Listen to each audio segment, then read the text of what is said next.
Փարքնեժդեհին ես չեմ հիշում մի որևէ ղեկավար, որևէ երկրի, որ երբևէ հայտարարի, որ ինքը ստել է։ Գիտենք, որ սխալվել բոլորը կարող են։ Եվ ասեմ, շատ ու շատ ղեկավարներ, պետությունների, կազմակերպությունների հայտարարում են, որ իրենք այս հարցում սխալվել են։ Դա կլինի ռազմավարական, քաղաքական, տնտեսական, եւ ասում են, այս ինչ հարցում սխալվեցի, չէի հաշվարկել այս ինչ բանը, չէի հաշվարկել այն ինչ բանը, կամ անսպասելի sense փոփոխություն եղավ, չպատկերացրի, որ սա գտավաճանի, չպատկերացրի, որ նա իր խոստումը չի կատարի, չէ՞, պետությունների հետ հարաբերություն է, կամ երկրի ներսում քաղաքական թիմերի հետ հարաբերություն է, եւ ստացվում է այնպես, որ գալիս է մի բան, որ մեկը մյուսին գցում է, կամ ավելի շահավետ առաջարկ է ստանում, հրաժարվում է, լինում են նման բաներ։ Եվ մարդը հայտարարում է, որ ինքը այդ հաշվարկներում սխալվել էր, բայց երբեք չի ասում ես ստել եմ։ Հասկանեք, որովհետև սուտը դա անբարոյականություն է։ Նման մասշտաբի, ասենք, պաշտոնատար անձի համար, որ կանգնել ասել ես ստել եմ, չէ՞, Արցախն Ադրբեջան համարելու հետ, որ ասում են, բա ինչու է իր ասում, որ Արցախն Հայաստան է, ասում է ես ստել եմ, ես դեռ 18 թվին պետք է դա ասեի։ Ստել եմ ասում է։ Առանց ամաչելու, այդ նույն բանն ասում է նաև խորհրդարանի նախագահը, ստել եմ։ Հասկանում եք, ոչ թե սխալվել եմ։ Ստել եմ ասում է, սուտ եմ ասել։ Չէ, ուղիղ հարց եմ տալիս, ուրեմն դուք ստում էիք։ Ասում է, հա, որ ճիշտն ասեի, ինձ չեք ընտրի։ Սա արդեն լեգիտիմություն չէ, չէ, դու գնաս ընտրությունների ինչ-որ մի լոզունգով, ինչ-որ ծրագրով, գնաս և դրա բացառապես հակառակն անես, ոչ թե դրա մի մասը կատարես, ասենք, բոլորն էլ ծրագիր, չէ, բոլորն էլ ծրագիր են կազմում, բայց վերջում այնպես չէ, որ այդ ծրագիրը 100%, ասեմ, որ մեծամասամբ 100%-ով չի էլ իրագործվում, որովհետև այդ ծրագրի կատարման ընթացքում ինչ-որ բաներ են փոխվում։ Եվ դրա ուղին էլ է ազդեցության տակ թեքվում է, ծրվում է, հասկանալ, բայց ինչ-որ մի բան արվում է, չէ, այդ ուղղությամբ, այն ասացի, բայց սրանց մոտ գլխի վայր է, ասենք, ասում է Արցախն Հայաստան է, բայց հետո շուռ է գալիս, չէ, Արցախն Ադրբեջան է ու տալիս է Ադրբեջանին։ Հետո ասում է, այս պատերազմը սցենարով էր, երրորդ երկրում էր սցենար գրվել, նոյեմբերի 9-ի փաստաթուղթ գրողն Պուտինն էր, եթե նոյեմբերի 9-ի փաստաթուղթը, ես համոզված եմ, որ դա պատերազմից առաջ գրված է եղել, որ այդ թուղթը պետք է հետո ստորագրվեր, հետո պետք է մնացած մասը հանձնվեր, ինչ որից է։ Կեղծարարի, ստի, ասենք, վարպետի հետ, իսկ ընտանիք չի կարելի կազմել, որովհետև դրա հիմքերը արդեն լուրջ չեն, էլ ուր մնաց պետություն վստահել։ Ես ինչու սա նորից փորձեցի հիշեցնել ձեզ։ Մեր այդ թուրանական պրոյեկտի ծառայող Նիկոլը, ով Նազարբայևից չնայած տարբերություն չկա, Տոկաևից բարձր պարգև ստացավ թուրքական աշխարհին ծառայելու համար։ Ինքը Հայաստանի հայ ժողովրդի համար ոչ մի լավ բան չի արել։ Ես ես հիշեցնեմ, անգամ այդ Օսմանյան սուլթանը, երբ որ մեր մեծահռչակ Այվազովսկուն պարգևներ էր շնորհել, որպես հզոր նկարչի, սուլթանը, նա այդ սուլթանի նվիրած պարգևը ցուցադրաբար, նավակով դուրս եկավ բացվով և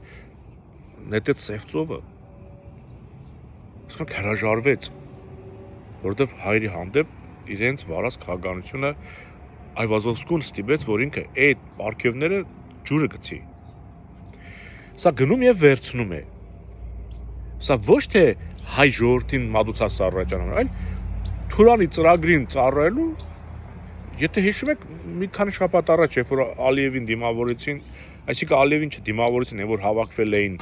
Միջին Ասիայում, որ Նիկոլն էլ պետք է գնար, չէ, որ մինչև այդ եկավ Պուտինին գրգեց մնացածին բարևեց Ալիևը, այնտեղ ծաղրում էին, այդ նույն Տոկաևը կանգնած էր և ծաղրում էին Նիկոլին։ Ալիևի հետ կաված հարցը, բա սուրա Նիկոլը դելի ոնց որ սեփականաշնորհել է, էլի, իր ձագն է, թե ինչն է, երկրորդ կեսն է։ այդ ծաղրացուին տոկայը որ հարկ եղած դեպքում ծաղրում է իր երկրի բարձրագույն պարգևով պարգևատրեց որտեվ ինքը ծառայություն է մատուցում Թուրանին եւ երբ որ հայ եկեղեցու նկատմամբ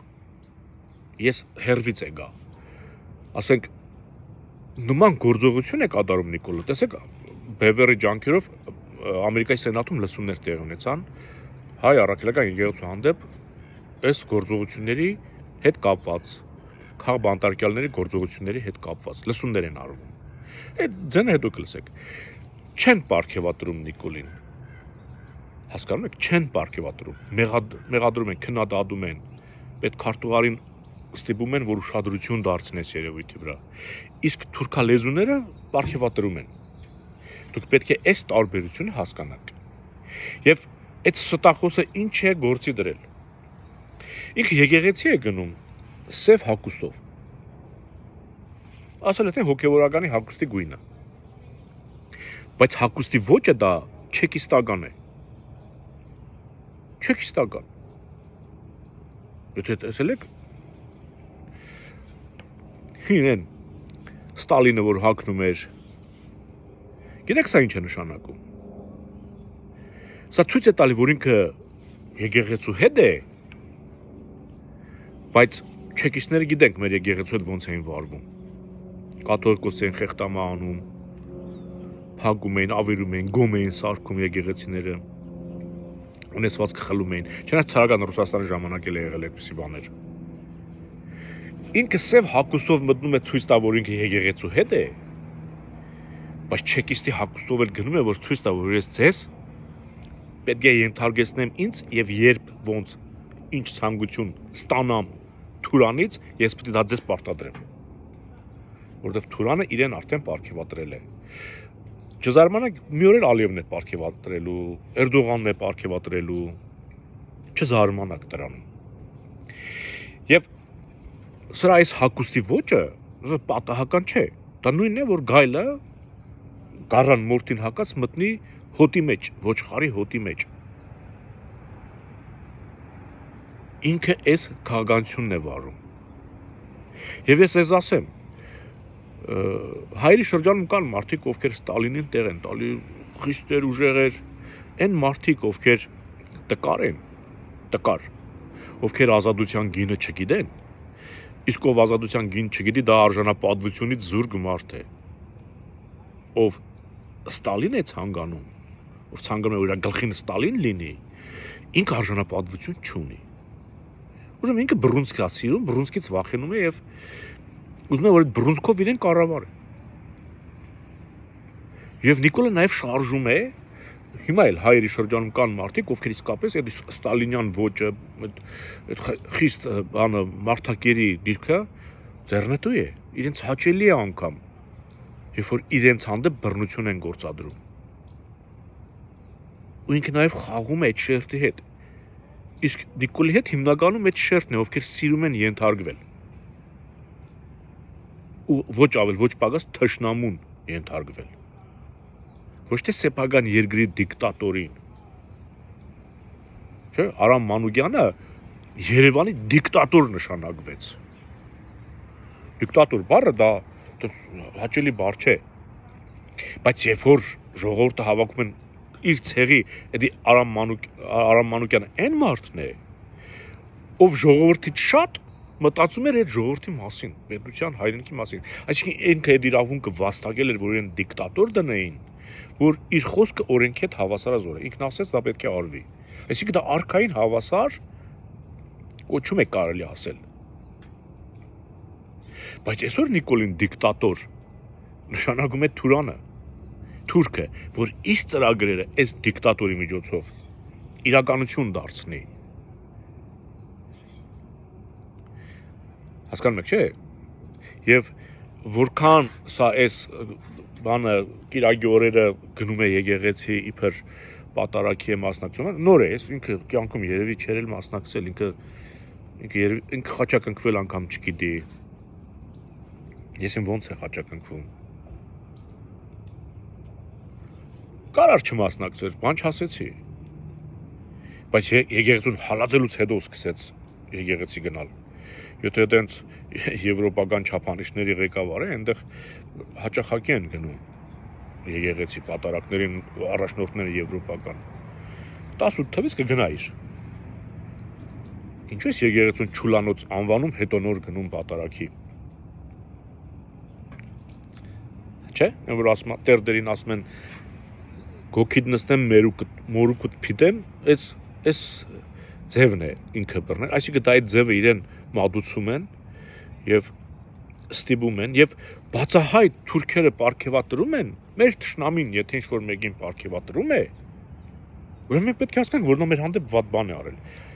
Ինչու է մեր հանդեպ վատ բան արել, որովհետեւ թշնամին է պարգևատրել, ուրեմն թշնամու համար է լավ բան արել։ Իսկ թշնամու համար լավ բան նշանակում է վատ բան մեր համար։ Սա աքսիոմա է։ Սա Նիկոլի մասով, որ միշտ սթափուզգոն լինեք, չտարակուսեք, երբ որ պահը գա այդ ճիվաղին իր ԿՊ-ով ասֆալտին պարգեցնելու պահը մոդենում է, չտարակուսեք։ Ստալին երկրպագողներ, դուք ազատության գինը չգիտեք, ու դուք անինքնասերներ եք, որովհետև դուք ազատ ապրելու ունակ չեք, ձեզ պետք է կառավարեն։ Դա ձեր ուղեղի պարունակության նժդեի ասած կենսաբանորեն բաննել են, անբարոյականի բանի չեն, որ ասում է ես բանտում տեսա ազատին, հիացա, ասում ազատության մեջ տեսա ստրուկին և հիասթափվեցի։ Դուք ազատության մեջ ստրուկներ եք, ովքեր ենթարկվում են, ովքեր Ստալին են երկրպագում կամ ենթարկվում են Նիկոլին, Թուրանի Նիկոլին, Հապկի Նիկոլին։ Իսկ Ուկրաինայի պահով ես ոնց որ թե չէի սխալվում, սա ոչ թե ժամանակ է տրված Ուկրաինայի համար, այլ այս ժամանակ է տրված Ռուսաստանի համար։ Փաստորեն պատերազմ շարունակվել է իմ ենթադրմամբ, որովհետև դիտմամբ այնպիսի կետեր են առաջարկել Ուկրաինային, որ ինքը ուրիշ ճար չունի, հրաժարվելուց բացի ուրիշ բան չպետք է անի։ Վրա խաղաղությամբ։ Սպասենք իրադարձություններին։ Լավ եղեք։